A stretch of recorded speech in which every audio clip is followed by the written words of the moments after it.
Generasi muda adalah aset bangsa yang tiada ternilai harganya. Menyiapkan generasi muda sejak usia dini hingga menjelang dewasa siap kerja adalah tantangan kita bersama. Yayasan Pendidikan Kristen Klaten terpanggil menyiapkan generasi muda Indonesia siap menjawab tantangan yang ada. Dengan semangat melaksanakan pendidikan berkualitas dengan biaya terjangkau, menyelenggarakan pendidikan KB, TK, SD, SMK, serta Hotel School. Inilah lembaga pendidikan yang berada di bawah naungan Yayasan Pendidikan Kristen Klaten.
bawah naungan Yayasan Pendidikan Kristen Klaten. Yayasan Pendidikan Kristen Klaten menyelenggarakan pendidikan berkualitas dan biaya terjangkau.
Bapak Ibu yang terkasih di dalam nama Tuhan Yesus Kristus, marilah kita memasuki panggilan ibadah Minggu Biasa ke-7, 20 Juni 2021.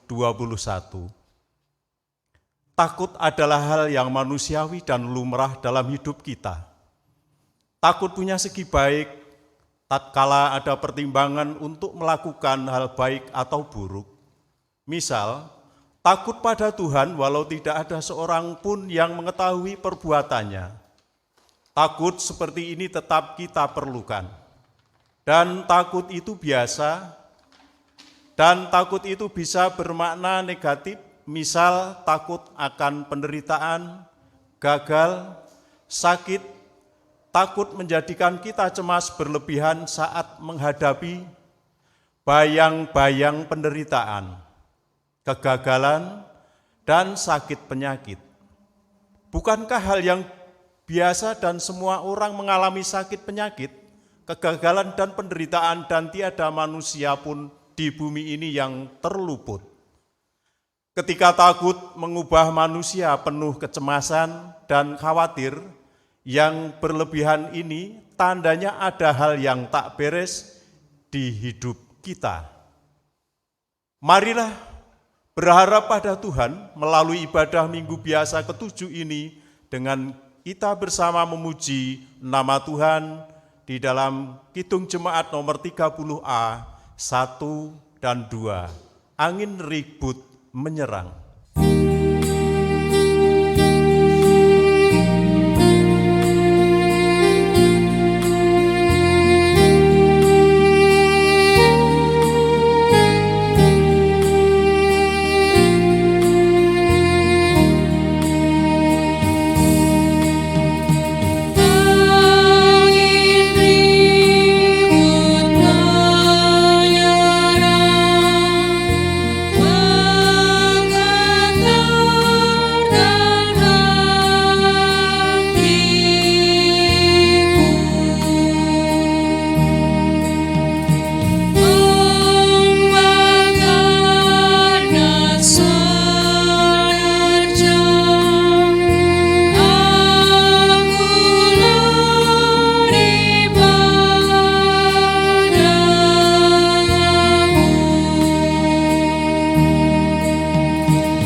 Ibadah Minggu Biasa ke-7 ini berlangsung dengan pengakuan bahwa pertolongan kita adalah dalam nama Tuhan yang menjadikan langit dan bumi.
Ibu Bapak yang terkasih di dalam nama Tuhan Yesus Kristus, marilah kita masuk pada pembukaan.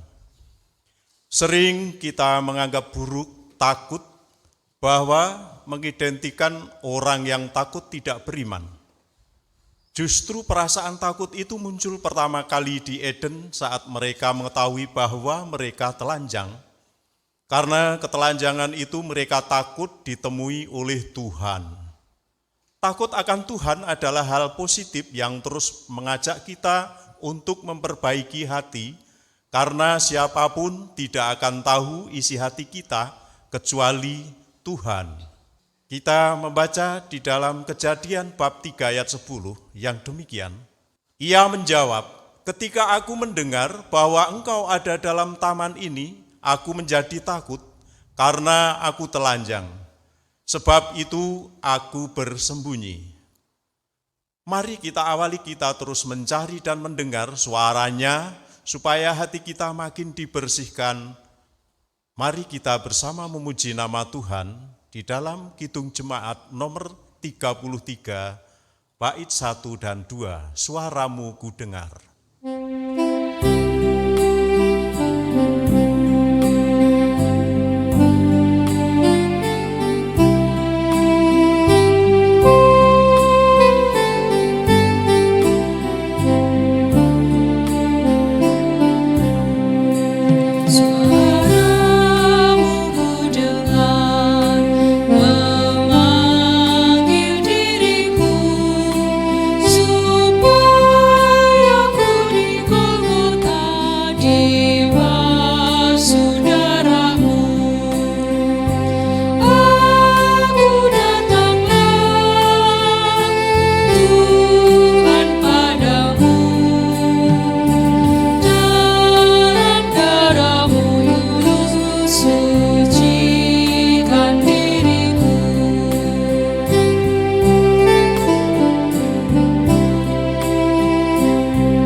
Mari kita bersama-sama akan mendengarkan firman Tuhan yang pada hari ini Minggu Biasa yang ke-7 menurut bacaan leksionari diambil dari Injil Markus pasal 4 ayat 35 sampai dengan 41. Kita mempersiapkan hati dalam doa saya hantarkan. Kami ingin mendengar sabdamu, maka berfirmanlah, dan kami mohon pertolongan Roh-Mu yang kudus supaya kami mampu memahami dan melakukannya dalam hidup kami. Ke dalam tangan-Mu Kristus kami memohon. Amin. Injil Markus pasal 4 ayat 35 sampai dengan 41, Lembaga Alkitab Indonesia memberikan perikop dengan judul Angin Ribut Diredakan. Yang demikian firman Tuhan. Pada hari itu, waktu hari sudah petang, Yesus berkata kepada mereka, "Marilah kita bertolak ke seberang." Mereka meninggalkan orang banyak itu lalu bertolak dan membawa Yesus beserta dengan mereka diam-diam perahu di mana Yesus telah duduk dan perahu-perahu lain juga menyertai dia. Lalu mengamuklah taufan yang sangat dahsyat dan ombak menyembur masuk ke dalam perahu sehingga perahu itu mulai penuh dengan air. Pada waktu itu Yesus sedang tidur di buritan di sebuah tilam. Maka murid-muridnya membangunkan dia dan berkata kepadanya, "Guru, engkau tidak peduli kalau kita binasa." Ia pun bangun menghardik angin itu dan berkata kepada danau itu, "Diam, tenanglah." Lalu angin itu reda dan danau itu menjadi teduh sekali. Lalu ia berkata pada mereka, "Mengapa kamu begitu takut? Mengapa kamu tidak percaya?" Mereka menjadi sangat takut dan berkata seorang kepada yang lain, "Siapakah gerangan orang ini sehingga angin dan danau pun taat kepadanya?" Demikianlah sabda Tuhan. Bapak, Ibu, dan saudara-saudara dimanapun berada, kita akan belajar tentang bagaimana kita mengatasi sebuah kepanikan. Kepanikan adalah hal yang akan dialami oleh siapapun, termasuk saya, ketika secara tiba-tiba kita dihantam oleh badai kehidupan. Sebagai contoh, tiba-tiba kita divonis oleh dokter kanker stadium akhir. Tentu ini menjadikan kepanikan tiba-tiba muncul, berawal dengan rasa gelisah dan bingung. Inilah kepanikan dimulai dalam pikiran dan hidup kita. Lalu berlanjut mencoba berbagai cara untuk mengatasi sakit itu. Baik itu mencari alternatif, herbal, bahkan dokter khusus, klinik khusus, baik melalui media sosial, bisikan, saran, percakapan, informasi, ataupun hal-hal yang lain. Dan ini pula berlaku dalam realita hidup yang lain. Hutang, bencana, kecelakaan, perpisahan, bangkrut, kegagalan.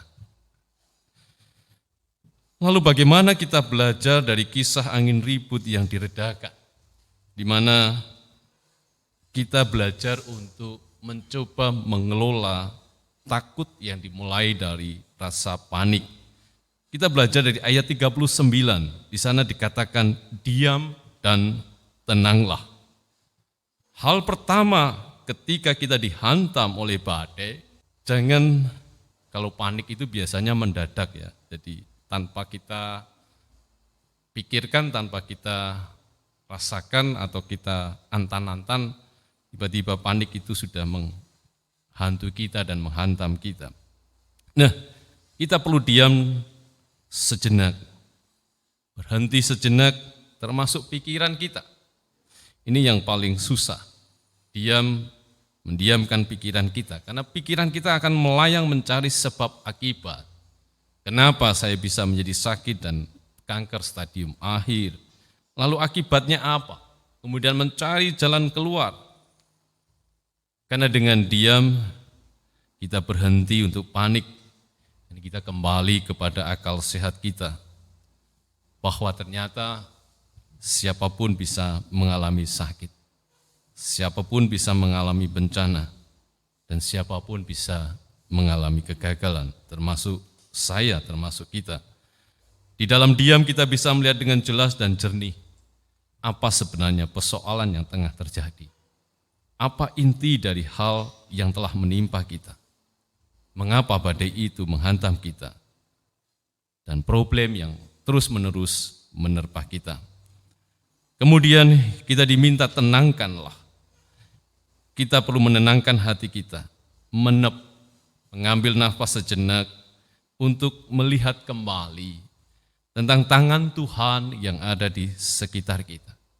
Dengan hati yang tenang, kita dimampukan untuk melihat ada Tuhan di sekitar kehidupan kita, di dalam kegagalan kita, di dalam hal-hal buruk, di dalam prahara badai yang menimpa kita. Maka kita akan menjadi lega, akan menjadi plong. Sama seperti kita ketika dalam persoalan, ada teman yang mendampingi kita, ada yang menyertai kita, maka kita menjadi lega. Hal pertama yang dirasakan di dalam hati dan pikiran kita adalah lega. Nah, inilah yang harus kita lakukan, menenangkan hati dan memperoleh kelegaan karena tahu Tuhan ada di dalam badai ini. Kepanikan membuat kita hilang ingatan sesaat tentang Tuhan. Dalam diam dan tenang kita belajar yang pertama, bahwa kenyataan hidup kadang tidak seindah yang kita bayangkan. Walau kita sudah rajin beribadah, rajin berdoa dan berpuasa, rajin prihatin, rajin persembahan. Demikian juga para murid, dalam situasi apapun mereka tetap bersama dengan Yesus, bahkan Yesus hadir secara fisik. Maka mereka yakin bahwa perjalanan mereka naik perahu akan indah, tetapi ternyata tidak. Apa yang mereka pikirkan, apa yang mereka bayangkan tidak terjadi. Justru bersama dengan Yesus yang secara fisik pada waktu itu terjadi pada hidup. Bahkan kepanikan yang mengatakan mereka akan binasa.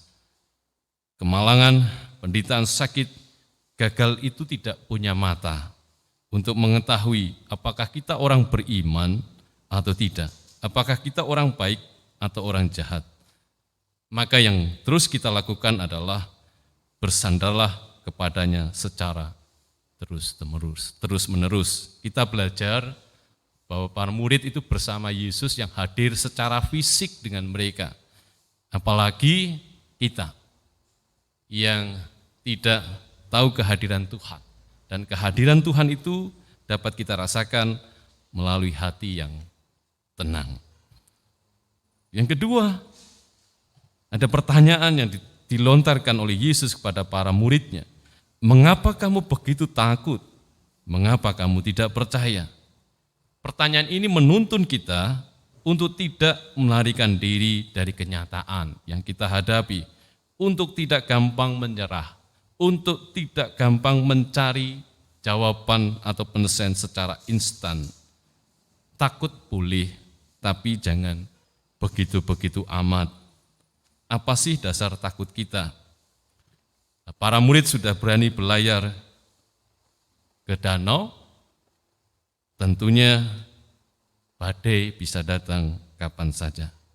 Kita sudah dilahirkan di dunia ini untuk hidup, maka hadapilah kehidupan itu. Kita sudah berani, sudah memulai berjualan, maka teruslah. Rugi bisa datang sewaktu-waktu, termasuk keuntungan bisa juga datang sewaktu-waktu. Termasuk kalau kita memiliki keberanian untuk memakan apa saja yang enak, yang kelihatannya baik, tetapi bila sewaktu-waktu kita menjadi sakit, ya sudah, itu bagian dari yang harus kita hadapi. Hadapilah, jangan lari dari kenyataan, dan jangan menyalahkan keadaan dan menyalahkan Tuhan. Yang berikutnya adalah, kenapa kita tidak yakin dengan diri kita? Kenapa para murid tidak yakin dengan diri mereka, padahal sudah ada Tuhan di sana? Kenapa mereka tidak yakin dengan kemampuan mereka, kemampuan kita? Mereka adalah seorang nelayan yang sudah terbiasa menghadapi badai. Kenapa mereka tiba-tiba tidak yakin dengan itu? Kenapa mereka tidak yakin dengan kesabaran dan ketabahanmu? Kan mereka sudah terbiasa dengan badai. Kenapa kita menjadi manusia yang manja? Setelah saya, Tuhan ikut dengan mereka di perahu, Kenapa mereka menjadi begitu manja sekali? Dikit-dikit Tuhan. Kan biasa mereka naik perahu tanpa Tuhan pun menghadapi badai, tidak sepanik begitu. Ternyata kehadiran Tuhan yang terus ada dengan mereka, menjadikan mereka begitu sangat manja. Jadi kita belajar, jangan jadi orang yang manja di hadapan Tuhan. Sakit sedikit aja, Tuhan tolong. Gagal dikit aja, Tuhan tolong. Gagal move on, Tuhan tolong. Tidak ada followers, tidak ada like, tidak ada subscribe, tidak ada penonton, tidak ada komentar, Tuhan tolong. Jadi kita seperti anak yang begitu manja di depan orang tua kita. Dikit-dikit, lecet dikit, teriak nangis. Baik itu dalam ucapan maupun dalam medsos. Seringkali di medsos kita bisa melihat karakter seseorang. Dikit-dikit dihantam oleh badai, Tuhan tolong. Bapak Ibu, Saudara, perlu disadari kita adalah ciptaan yang terbaik darinya. Tentunya sudah dilengkapi kemampuan yang sangat luar biasa dalam hidup kita. Bahkan Roh Allah berdiam di dalam diri kita. Jadi beruntunglah kita. Bahwa kita sudah diperlengkapi dengan banyak hal, dan kita juga diperlengkapi dengan Roh Allah yang diam dalam diri kita. Maka hadapilah itu. Dan jangan dikit-dikit manja. Jadilah anak yang tegar. Jadilah anak yang dewasa, yang siap menghadapi apapun. Karena kita sudah diperlengkapi oleh Tuhan. Sama seperti anak yang sudah diperlengkapi oleh orang tuanya dengan begitu rupa. Baik dari mencuci piring, dari asah-asah, menyapu dan sebagainya. Sekolah jalan kaki adalah hal yang sudah dipersiapkan dengan sangat sungguh oleh orang tua kita. Maka ketika kita di dalam kehidupan kita menghadapi sebuah badai, kita tidak akan segera telepon sama Bapak Ibu, Pak, aku tulung ngono. Tidak. Kita hadapi dulu badai itu bersama-sama, lalu memang ketika ternyata kita sudah tidak mampu lagi, baru kita telepon sama Bapak atau Ibu. Pak, Bu, aku tenan njaluk tulung, wis ora iso opo-opo. Jadilah anak yang seperti itu, supaya kita mampu melewati kehidupan yang terjadi dalam hidup kita. Amin. Kita masuk pada saat teduh.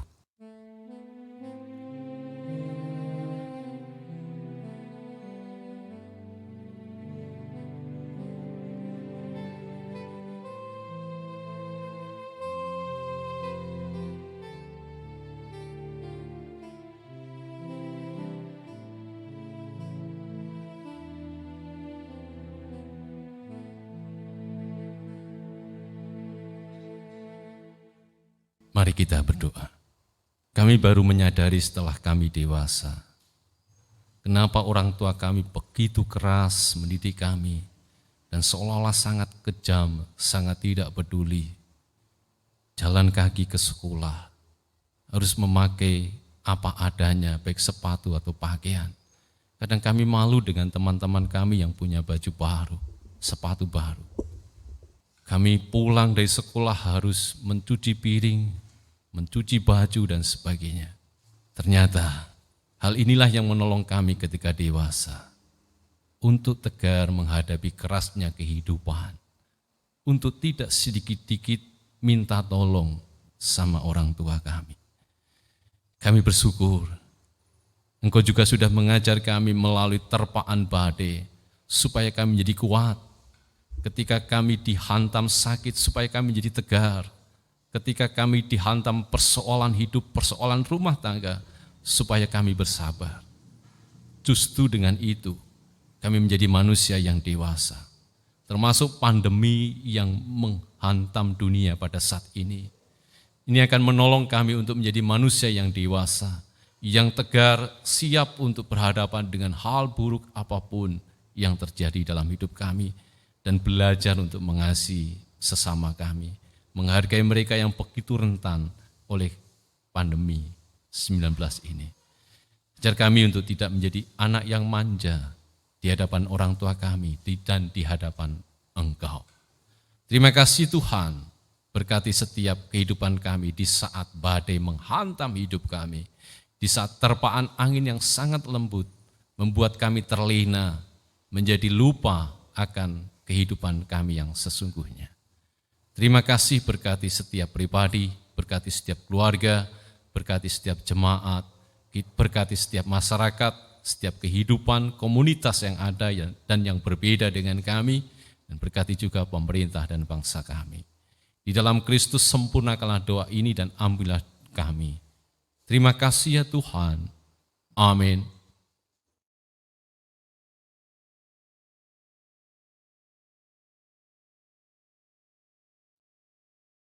Bapak, Ibu, dan Saudara sekalian, mari kita memasuki persembahan kepada Tuhan.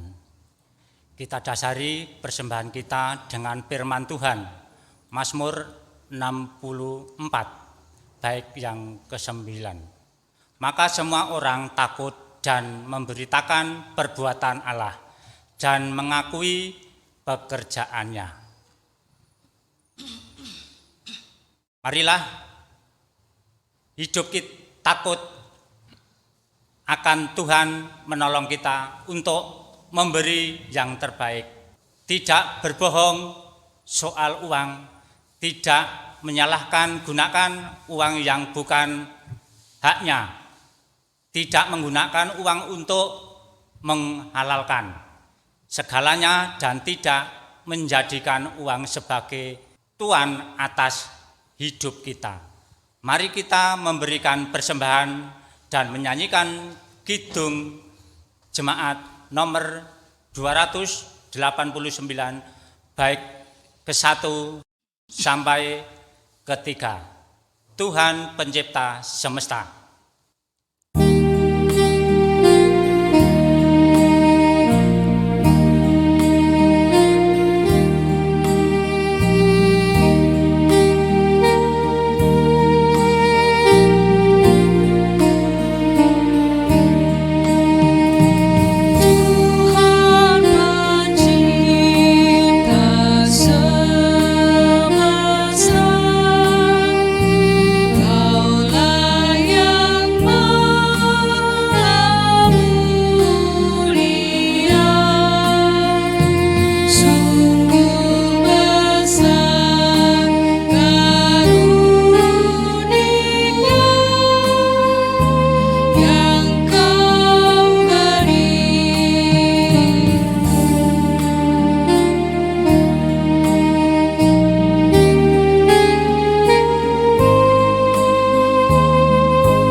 Ibu dan saudara sekalian, marilah kita berdoa. Tuhan yang di surga, ajarlah kami untuk memiliki hati, sikap hidup yang takut akan Tuhan, sehingga kami belajar untuk selalu melihat motivasi. niat dan tujuan yang ada dalam hati dan pikiran kami tentang siapapun dan apapun. Sehingga kami yakin bahwa Allah selalu melihat yang tersembunyi. Bahkan hari ini Engkau melihat hal yang tersembunyi dalam kami, memberi persembahan, niat, tujuan, dan motivasi kami. Ampunilah kami dan tolonglah kami. Kami akan berdoa seperti yang Engkau ajarkan dan ucapkan bersama-sama. Bapa kami yang di surga, dikuduskanlah namamu, datanglah kerajaanmu, jadilah kehendak-Mu di bumi seperti di surga.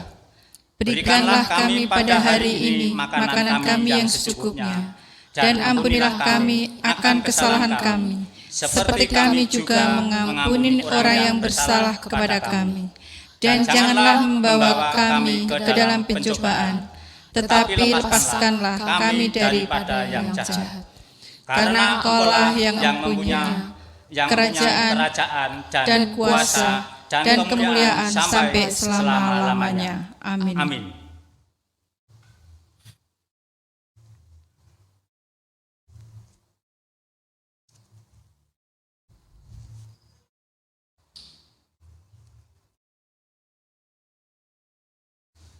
Bapak, Ibu, dan Saudara yang dikasih di dalam Tuhan Yesus Kristus, marilah kita bangkit berdiri bersama orang percaya di segala abad dan tempat.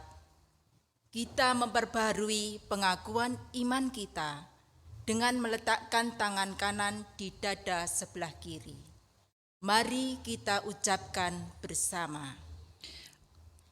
Aku percaya kepada Allah Bapa yang Maha Kuasa, Khalik langit dan bumi, dan kepada Yesus Kristus, anaknya yang tunggal Tuhan kita, yang digandung daripada Roh Kudus, lahir dari anak darah Maria, yang menderita di bawah pemerintahan Pontius Pilatus, disalibkan, mati, dan dikuburkan, turun ke dalam kerajaan maut.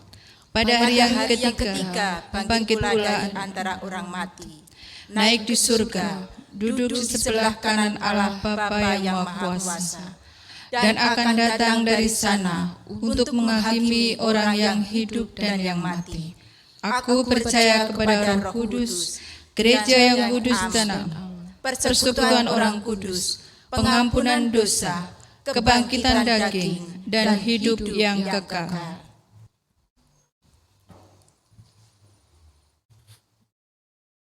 Arahkanlah hatimu kepada Tuhan. Kami mengarahkan hati kepada Tuhan. Tinggallah dan diamlah dalam kasih Tuhan, agar kita tidak gentar dalam badai kehidupan. Kami akan diam dan tinggal bersama Tuhan, supaya yakin dalam menghadapi badai kehidupan. Terpujilah Allah, Bapa dan Anak dan Roh Kudus, yang tidak pernah membiarkan kami menghadapi seorang kehidupan, sekarang sampai selama-lamanya. Terimalah berkat-Nya. Tuhan memberkati engkau dan melindungi engkau. Tuhan menyinari engkau dengan wajah-Nya dan memberi engkau kasih karunia. Tuhan menghadapkan wajah-Nya kepadamu dan memberi engkau damai sejahtera. Amin.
Amin.